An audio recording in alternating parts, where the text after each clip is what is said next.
He looked good and he has a message for everyone. Try to remember it in verbatim. Sabi niya, he said, nangangamusta ako sa inyong lahat. Daghang salamat sa inyong tanan. Daghang salamat sa loyalty and I hope I will be able to repay it soon. Balang araw daw.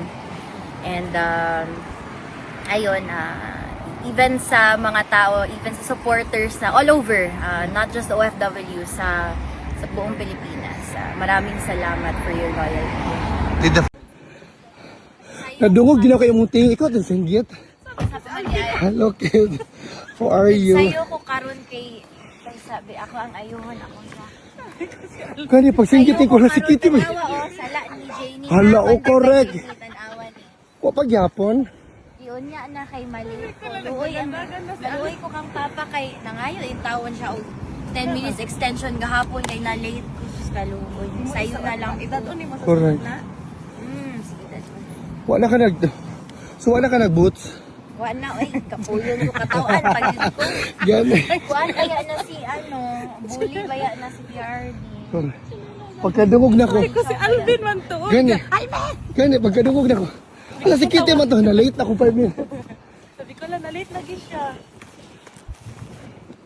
Wala yung sing-sing. Gani nice kaya sing mo. Luag kay sa ako amay Wala na ka jet lag. 12 hours kaya ako natulog. Uy. Very good. You know, you're very lucky with the weather ba? Kabugan At tinuod kasi grabe katugno before. I was a Lagi. week before. Kung ano, Pag-abot nimo. samad-samad akong kamot o pag-aana, di mamahulihan sa mga PRD, pag-aana o mas daghan pa kog amora pa kog mas tigulang sa iya ha, kay ang wrinkles sa akong kamot. Nagawa sa tugnaw. Siya hamis na ay. Correct. Kids, say our greetings to your father, ha? I will. Laban As lang always. Yes. Thank you kayo. You're welcome, oy. Bangs. Hindi anak ko magpakuha. Magkita na, yan tayo ito na Kita magchika. lang taon niya. Greetings, Sa'yo ko kid. para Ingat. Sa iya. Bye-bye. Please, salamat ha.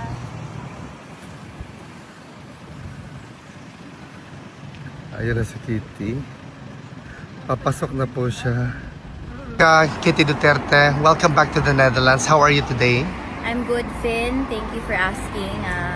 Okay lang. Medyo, I think nilalabanan pa rin yung jet lag. I just arrived this morning around 8 a.m. I think. And then, I was supposed to visit 2 days ago pa, but my flight got delayed since I think most of you know na galing ako ng hospital. I got discharged around 3 days ago. So, tuloy pa rin yung flight, syempre, pero a bit delayed lang. Kit, on behalf of the Filipino community here in The Hague and all over the world, belated happy birthday to you. We know na nag-celebrate ka ng birthday mo sa hospital. Do you have any wishes for this year celebration of your birthday? I think still the same, no? Well, pinalaki kaming ganun, so I treat my birthday as just a normal day and same as my siblings, kasi yun yung turo ng papa namin. Maybe the same wish that Tatay Digong will be brought home, alive, happy, healthy, safe, and sound. Kitty, how's former President Duterte today? He looks good, actually. I was surprised. Kaya, contrary to the, ano ba yung mga abog dito? Contrary to the, past few times na I visited na medyo parang emotional ako, he looked good today.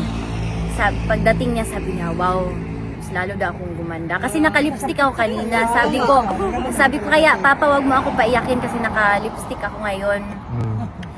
He looked good and he has a message for everyone.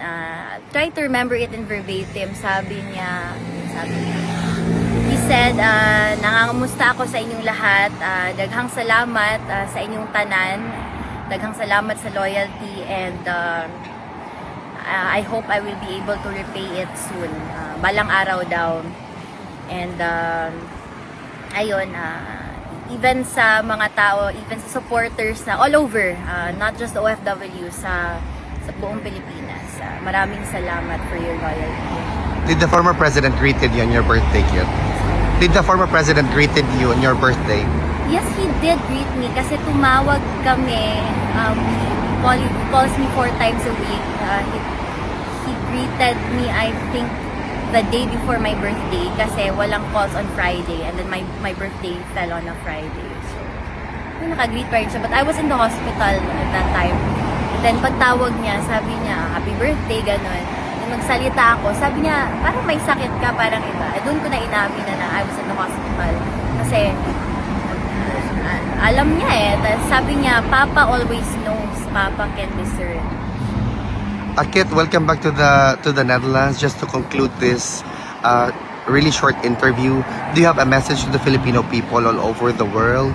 Well, it's the same, no? For my fellow men, for the Filipinos, for the supporters, daghang salamat sa walay undang nga paghigugma o pagsuporta.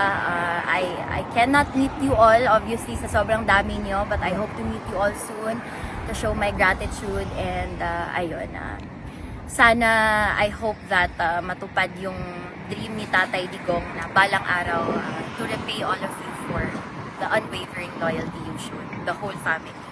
Daghang salamat. Kit, just one last question. The reading for the decision of the Appeals Chamber sa jurisdictional challenge will be on the 22nd of April. Will you be there or will you be here during that time? I will be here in the Netherlands, though I won't be there sa okay. hearing mismo. Alright.